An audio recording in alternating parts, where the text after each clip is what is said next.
Hello there, good day. This is Kenita Patterson, your homeless CEO. And I just wanted to go ahead and do my weekly video. Yay, woo woo me. I was staying obedient and staying on track. So this week I want to talk about a subject that's kind of a Me Too type of feeling, especially with it being Black History Month, which we honor Black history. We know this 365 days of the year, 24/7. It's not a moment when I'm not Black, and very proud of it. Some people try to shame you into not being proud of being your original self, and I believe totally in being inherently royal. So just at the end of the day, I know who I am, whose I am, and who we are as a people. And this will be kind of an exclusive because I've not told this story anywhere else, but it is mine to tell. Just like your story is yours to tell, please do. And if you have any stories you want to come and tell with the homeless CEO, that's what I'm here for, to get your story out there. When you're brave enough to tell it, sometimes we want to reserve the right to not, go through that, hash it out, whatever the case may be. But I have to tell this because it's kind of the elephant in the room for me, because some people know what happened and some people don't. And even for the people that know what happened, and for the people that had a hand in it, they might not know what happened to me on the other end of what was happening, right? So here goes. As a lot of you may or may not know, I used to be the founding organizer of a group called Homes for All Nashville back in 2016. And it takes place kind of at the intersection of me finding my purpose, right? I already had my nonprofit back in 2011 is when I got the call to start Visionaries Incorporated. So I'm going to say that first and foremost. So um I kind of ran from that at first, and it was like, okay, God, I don't know what you gave me that name for or what it's supposed to do, but guess what? 4 homeless stints later, I know exactly why he gave me that back in 2011. I know exactly why I had to go through what I had to go through, all the way down to my portion that I kind of veered off with Homes for All Nashville. So I had been evicted from my apartment complex along with about every other person in the complex almost. If it would have kept going how it went, everybody would have just gotten evicted and nobody in the city would have known what happened to that complex of people, and just something new would have went up, right?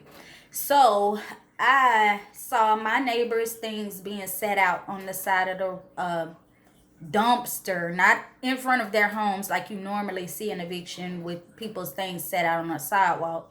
But what happened is I saw their things being thrown in the dumpster, right? So when it came my time to go to court, then that's when I saw a bunch of my other neighbors. There was like 20 of us in the hallway. And the process was the lawyer takes you everybody that's in there that owes an apartment complex gets corralled into the courtroom. They do not know that they have the right to talk to a judge. It's not said in court. You better know it for yourself if you gonna survive an eviction, because you have the right to see a judge. And that's why Visionaries Incorporated exists, so that you know your rights.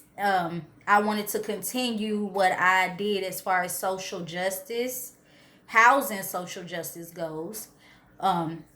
But back to the story of how everything got started. So I went, as you know, my eviction was happening, to a council meeting. I knew my council person was going to be there, and I knew that they were elected to that district, so therefore you work for the people, right? So once I went to that meeting, someone heard me speaking. It was a white man and a black woman. And so when they found me, I started, getting involved. I started speaking and writing and doing speeches. And along the way, I did not see that they were doing and making, like, we did a video, it went viral. It was over 40K views. However, I didn't know behind the scenes they were paying for those views. You know what I'm saying? So it's like, you're never going to get that same success unless you have the funding to do so, and or those type of people backing you. So that's why, again, Visionaries Incorporated is going the route where I learned I have to be innovative with funding. I have to do a different thing because I don't want to be restricted by grants. I don't want to be restricted or have barriers in any kind of way, because we want real poverty solutions. So going on down the line to the story, everything's cool, fine, and dandy until the gentleman that brought me in, he was transitioning to another city. So in the process of this transition, people felt threatened and thought that I wanted his position, which I did not. I already had my own nonprofit, is what they didn't know. They never did acknowledge Visionaries Incorporated. It was like just something quiet that sat in my belly, So at the end of the day, once I finally broke away, and I'm going to tell you right now, this situation felt like a Me Too. Not being sexually abused, but mentally, emotionally, just really being gaslit. It felt like a racial thing, because just at the end of the day, some of the things that were said to me, and done to me, first of all, made me feel mentally like I just was really going to die, just to the extent of how I was gaslit. And then there was a situation that happened while I was helping facilitate a very large conference, and it was multilingual. It was actually trilingual. 3 different languages were being spoke, but everybody communicated very fluently with each other by language justice, right? So during that trip, someone put something in, I think it was intended for my drink, but my husband ended up drinking both drinks that he purchased for us as we went out to, this club with everybody else. I was just trying to be social. I really don't do clubs at all. People that know me know I do not. It's just really not my zhush. Okay, so going out, and I had a friend with me from Nashville, and we started looking for my husband. We like, wait a minute, I immediately knew he was not by my side. So he had wandered out of the club, and across the street he was sweating, taking his shirt off, just acting so disoriented. And finally, when we got him back to the club, I had took a small sip of that, so I was kind of a little disoriented myself, to the point where I couldn't drive, and I'm not no big drinker like that. So when we finally got him back to the hotel, he threw up, and I was like, this later on down the line, I didn't even figure it out then, but years down the line, it's like, did somebody drug us, or did somebody attempt to drug me? Because that could have killed me. And the final thing, just during the draft that came to Nashville, Tennessee, we had a meeting set up for us to try to kind of iron everything out, because I had kept telling people what was going on at the end, everything that was happening to me. I told white colleagues, I told black colleagues. People listened to the whole story, but they really didn't listen to me, nor did they care to provide any action. And so with that being said, it's just like I was, you know, telling people till I'm blue in the face. I really didn't go public about it or anything, but I was telling people that I trusted. It was one white colleague that actually listened to me, and I'm eternally grateful to her for that. And the only thing was she couldn't do much more because they were all friends. So it's this big, huge circle of people in Nashville that control everything, and they have their hands in all things nonprofit and nonprofit money. And that's what I ended up seeing. It ended up looking like a picture. And I ain't even gonna say it looked like a picture. It was a picture of I'm getting generational wealth because there was conflict of interest of a husband and wife working together from a different organization. How are you to work on the money but y'all are married? It just didn't make sense. And that's where it feels like the alarm started going off when myself and another colleague, we got on the financial team, and she stuck it out with me to the end of this thing. And I really was not myself back then because I just was in this mental place of what did I do to those people. And we went out to lunch one day, and she was like, you know what, you really didn't do nothing to them, and you beating yourself up and tearing yourself up trying to figure out what you did. That's the gaslighting part of it. And so I just backed away from every person that had anything to do with that. We still work together. And I had all of us work together, and we in excess got the organization 100K. I ended up letting the funders know exactly what was going on. I wrote a letter. They wrote letters about me, slandering my character. And I'm sure they spread the word across their connections about me not being a good person to work with, because they said that to my face. They also told me that I couldn't get anything done without a white person. They laughed in our faces when we told them we were going to be homeless, especially me as a paid employee after, them, snatching funding. Everything was about to dissolve, but we did the work to try to save it and talk to the funders, keep funding. And then it was three very disadvantaged members that needed help with rent money at the time. And it was like, okay, you got more than 60K sitting in the bank that we have just sat there and helped save the whole organization for. But you can't make sure that everybody's straight. We asked for stipends. We asked for, as a group, like this was decided as steering committee and a group. But it was a divisiveness. They had a tenant that was white come and cuss me out at a meeting one day, and then told me to no, don't say nothing. Don't say nothing. While she's cussing me out, right? And so I'm about to see black. Just naturally. And I'm not that type of person to do, confrontation or, be that type of way. So once that was done and I just walked out and left and went home for my own safety and for the next person's safety, because I was ready to snap. I'm going to be for real. That's just being a human. And there was another tenant that they had just sowing discord every which way. Anything I tried to do, I was wrong. I was not accountable. I was not doing what I was supposed to do. And it was like, I'm trying to actually do something to help the tenants, and y'all could care less about that. You're just worried about the money. And it really was not about really helping the tenants for them. It just was about appearances. And bad thing about this, someone just put out a statement confirming everything that I'm saying. I was saying it back in 2018 and no one listened. So now what happened 2019, I picked my own baby back up.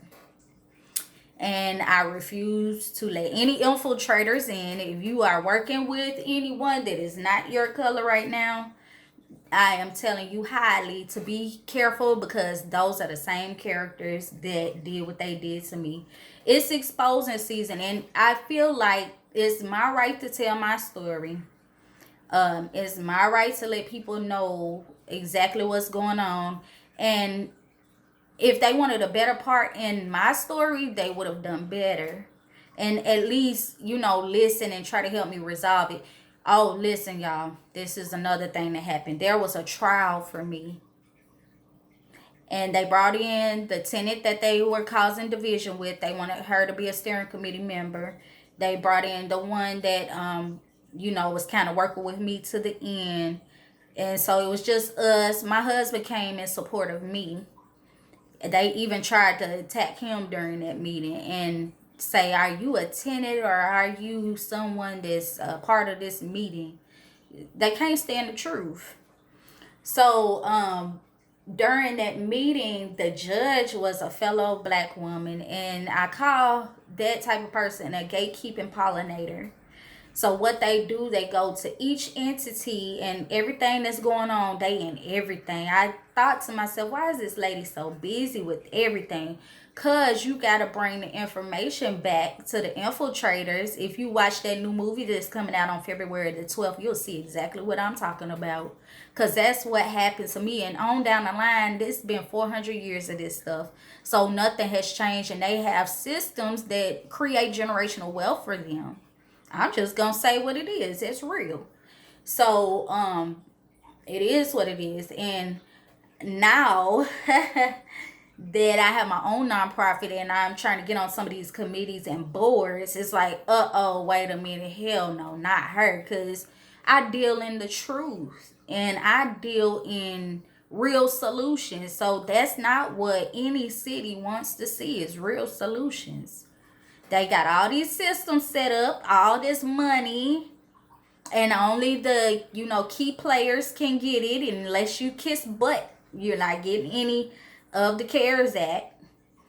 And that's how it is. I just got through with my own situation. I've been without a home 4 times. They call that chronically homeless. So, and only one time did I was not able to pay the rent. The rest of the times was not evictions. I have to, that's another video. I'll go through that process. That'll probably be next week. I'll break down the times that we've been homeless, because that's my story, right? The homeless CEO, building a nonprofit while you're homeless.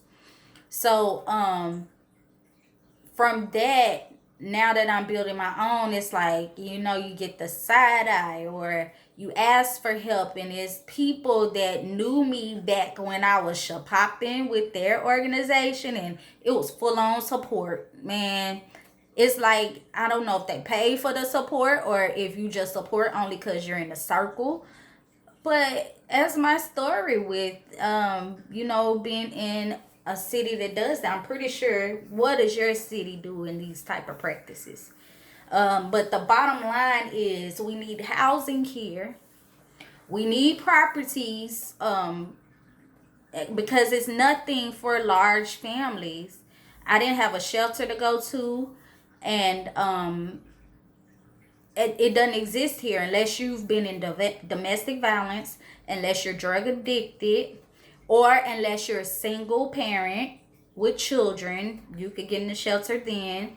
If you have a husband, this is exactly what they told me when I was inquiring about a shelter. You and the children can come, but your husband will have to sleep in the car. What? Wait. Wait, what? No, we're a married couple with children. And because the size of our family is 7 people, it's really, right now, this moment, I'm going to be very transparent. My family is split apart because there's not enough room for where we are right now. And we're just having to make it day by day. And I'm up for an apartment, but guess what the only obstacle is? Back when 2016, when I went and spoke out and all that jazz, guess what happened? The lawyer that corrals people into the courtroom, I had a lawyer from the council person that I went to see, right? And he negotiated it where the money that I paid, which was $1,500, would go back to me to move, because they just wanted possession of the unit. Guess why they wanted possession of the unit?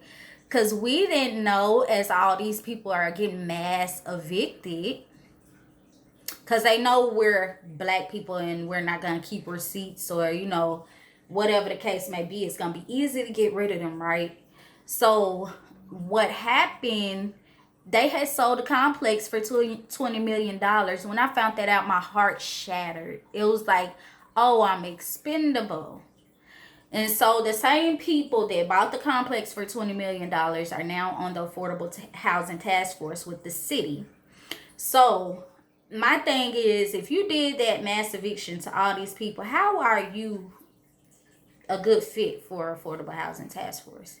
How is it that I'm asking, and really nothing went out saying, oh, we're building an Affordable Housing Task Force, so apply. So a person with lived experience needs to be a voice for the people that are the voiceless on purpose. They silence low income people on purpose. And so our voice needs to be heard. So once again, the homeless CEO, I'm here to tell your story. And so he, just to bring it back to that, back full circle, the lawyer ran out the back door with my money orders that I had dropped off to satisfy my portion of the rent, and an agency was trying to help me pay the rest to clear my record. He ran out the back door, cashed my money orders. I didn't think much more about it because I'm out here being an activist and fighting. I just went on about my business because it's like your little petty self. And he's so well connected in Nashville, and that's the thing. These people are connected into things, and they pull the stops on people.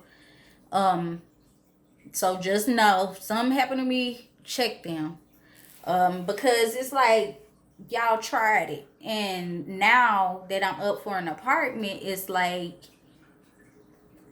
okay, we can't get it for one obstacle. That, and I'm showing you all the proof. They haven't officially denied us yet, but it's just the thought that that's the one thing, and it's like, it's fraudulent. I gotta pay you double. You robbing me twice without a gun. Literally, and it's like, that's not right. It's not fair. It was elderly people. The good thing that came out of that, we saved some people from eviction, that to the point where the same people that are on the Affordable Housing Task Force made us lock our phones in a room because they knew we were going to record our conversation. Just come on, check the people that you got on these task force for real. I'm not saying all of them are, but that particular group of people, no. It's like, no. And I hadn't said names yet. I'm still telling my story, and I can get into the names too. Because I know every single player. And that's where I talk about black people. We need a war room so we could power map these people. That's one of the things that they taught me. You better guarantee everything they taught me, oh, you messed up. Because I retained everything. And I can do it without a white person. Not saying that I don't need white people in the world. That's not what I'm saying. It's just a rebuttal to that statement. You can't do it without a white person. You know what I'm saying? Like, no, that's not the business. That's not how anything works. I could do anything through Christ who strengthens me. And especially as a black woman, I could do anything. Okay? So, now, another good thing that came out of that, we won one-for-one replacement, which would not have taken place if I didn't go back and start fighting. We build this campaign, all this jazz. If Homes for All Nashville didn't exist and go forth, that would not have happened. So it's some good things that came out of it, but at the end of the day, I'm going to reflect on what happened back. And I had another fellow organizer that they were doing dirty. I'm not going to say nothing about that because it's nobody's business, and I don't want to leak what she might have as a lawsuit. So I really had a case. I started out filing with the EEOC and everything, and I kind of got to a point where I got tired, and I just didn't pursue any of these civil lawsuits that I really had. So now I'm dealing with some different entities that are supposed to provide rapid rehousing and what is it? Supportive housing services. Boy, I done had to call up to HUD on these people. So now They want to talk. And now they want to backtrack and kind of bring me down. No, no, no, no, no, no. Let's be accountable. You talk funky to me, for one, as a person that's in 4 different traumas. Right now, we're in the trauma of homelessness. We experienced the trauma of racism. We experienced the trauma of murder last year of my baby brother on October the 5th. I'm going to acknowledge him at all times, DeAndre Whitley. And then the trauma of being without a home. That's traumatic. And trauma of the children being in virtual school, and the trauma of them being forced to go back to school. So it's just, all of pandemic, housing is a pandemic, murder is a pandemic for Black people. So all these different pandemics, that's all trauma that we have to just sit right here and act like everything's cool, and that's not cool, not whatsoever. I wouldn't do that to anybody. The way we get done, I don't think none of us would do that to anybody, and that's the bad thing about it. And that's where we start talking about reparations. I don't give a care if you give me a cent. Open up the red line and open up the process of housing. Credit to me is so whack because the United States has bad credit. So how are you going off a credit system that you would not even qualify for yourself? You have bad credit. You see what I'm saying? So it's like, no, stop doing us like this. and I know a lot of people say, well, y'all wouldn't know what to do with it if you got it. And I don't care about none of that. I care less about none of that. None of that is valid. And or you don't need to ask for a handout from the government. They need to give me. Give us. You see what I'm saying? Like, no. It's not cool. So that's my kind of Me Too story. Me Too in the movement. And another thing, I'm so sorry to say, Black Lives Matter is not what you think it is. It's infiltrated. That's all I'm going to say about that. So as far as them getting a Nobel Peace Prize, it's just a part of that whole system. The same thing that just happened to me through that nonprofit. No different. I saw the players in that too. So I mean, let us go forth.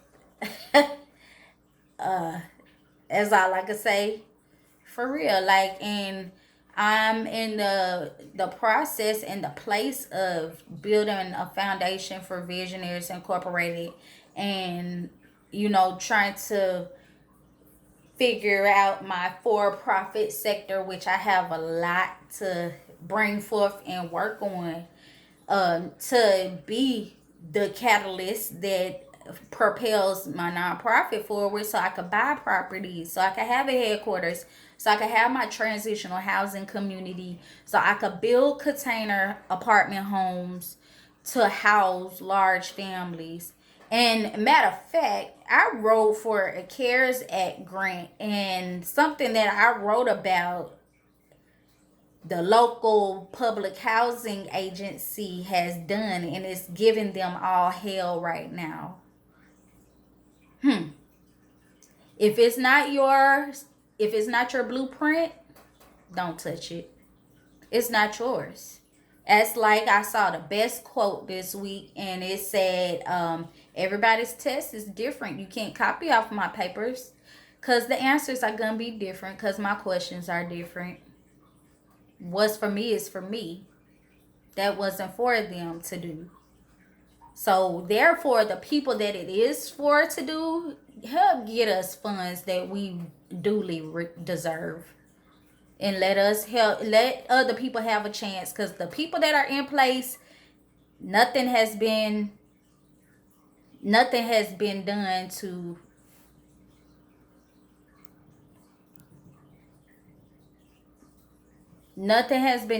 to actually propel anyone forward, and nothing has been really helpful. If you look at the chart, one large family got help, and then the numbers went up, and it's like, are y'all padding numbers? Because I was just told that priority wise, My score is high enough to qualify for the services, but just it's not time for me to come up because the tornado has happened, the bombing has happened that put 400 fortunate people in front of me.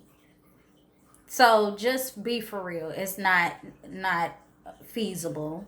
And someone else should have a fair chance. Just like how we just had those Senate and Congress runs and the same old white people won. What are you doing different? What are you doing different? We need some fresh blood and some real solutions. Real solutions is what we need. Thank you. That's my for the week. Holla at y'all. Tell me what you think and what's your story, because we gonna tell it.